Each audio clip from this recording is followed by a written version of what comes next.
আসসালামু আলাইকুম সবাইকে আমার চ্যানেল লিড উইথ নাহিনে আপনাদের স্বাগতম। আজকে আমরা অনার্স ফার্স্ট ইয়ার ইংলিশ ডিপার্টমেন্টের একটি ফেমাস কবিতা death of a naturalist by Seamus Heaney নিয়ে আলোচনা করব।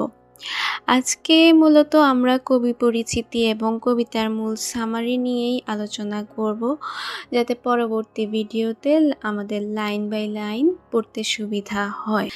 শুরুতেই আমরা কবি সম্পর্কে কিছু জেনে নিব। সিমাস হিনির পুরো নাম ছিল সিমাস Justin হিনি। Seamus Justin Heaney was an Irish poet, playwright, and translator. He received the 1995 Nobel Prize in Literature. He is majorly famous for writing about nature, rural life, and childhood memories. তিনি মূলত famous ছিলেন rural life নিয়ে লেখার কারণে, প্রকৃতি আর childhood memories নিয়ে লেখার কারণে। তার যেই ডেথ অফ এ ন্যাচারালিস্ট কবিতাটা আছে ওইটাও তার একটি অটোবায়োগ্রাফিক্যাল কবিতা, যেটা তিনি তার চাইল্ডহুডে এক্সপেরিয়েন্স করেছিলেন। তিনি জন্মগ্রহণ করেছিলেন এপ্রিল 13, 1939-এ এবং তিনি ইউএসএতে জন্মগ্রহণ করেন। আর তিনি মৃত্যুবরণ করেন আগস্ট 30, 2013। তখন তার বয়স ছিল 74 বছর। কবিতাটি নিয়ে যদি আমরা আলোচনা করি তাহলে কবিতাটি দুইটি পার্টে বিভক্ত। প্রথম পার্টে হচ্ছে আমরা দুইটা বিষয় দেখি, দ্য সেটিং। কবিতাটি কবির শৈশবের এক গ্রামীণ ফ্ল্যাগস্টাম বা পাটের পচানি জলাশয়ের পটভূমিতে রচিত। The poem is set in a rural flax dam during the poet's childhood.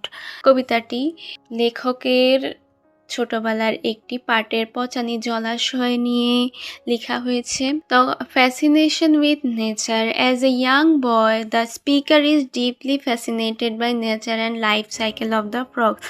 তিনি ব্যাঙের জীবন নিয়ে খুবই ইন্টারেস্টেড ছিলেন যখন ছোট ছিলেন। তিনি প্রতি বসন্তে spring he enthusiastically collects frogs found in a jam jar. তিনি জ্যামের জারের মধ্যে ব্যাঙের ডিম বা ফ্রগস পাউন্ড নিত এবং সেগুলোকে ব্যাঙাচি হওয়া পর্যন্ত দেখত। তিনি তার জানালার সামনে নিয়ে রাখতো ফ্রগস পাউন্ডগুলো। তারপর তিনি ধীরে ধীরে এগুলোকে ব্যাঙাচি হতে দেখতেন। ইনোসেন্ট পার্সপেক্টিভ যখন ছিল তখন।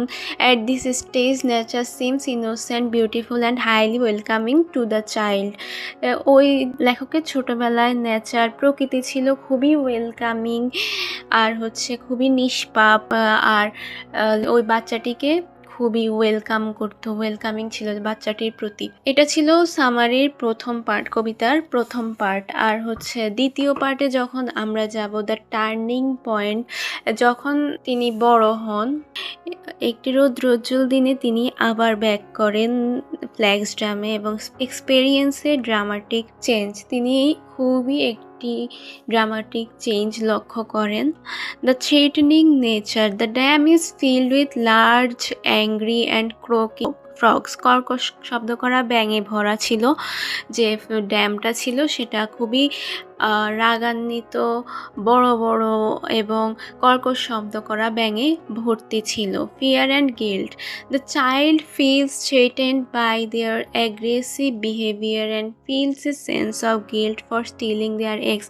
তিনি যে ছোটবেলায় ব্যাঙের ডিমগুলো চুরি করেছিলেন, যখন তিনি দ্বিতীয়বার বড় হওয়ার পর সেই ফ্ল্যাগস্টামে ফিরে আসেন, তখন তার কাছে মনে হয়েছিল যে তার কাছে খুবই লজ্জা লাগতেছিল এবং গিল্ট ফিল করতেছিলেন তিনি ব্যাঙের ডিমগুলো চুরি করার কারণে। Loss of innocence. যখন বড় হয়ে তিনি ফিরে আসেন তখন তার ইনোসেন্সটা হারিয়ে যায়। Terrified, the boy flees the scene. তিনি ওই সিন থেকে পালিয়ে যান।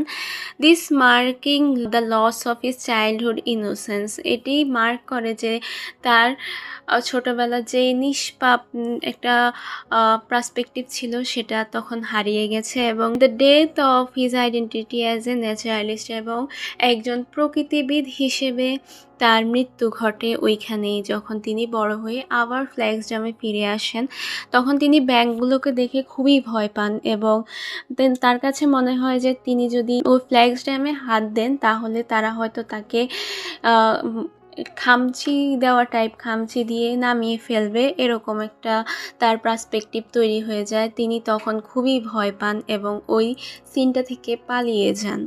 এটাই ছিল ডেথ অফ এ ন্যাচারালিস্ট কবিতার সামারি।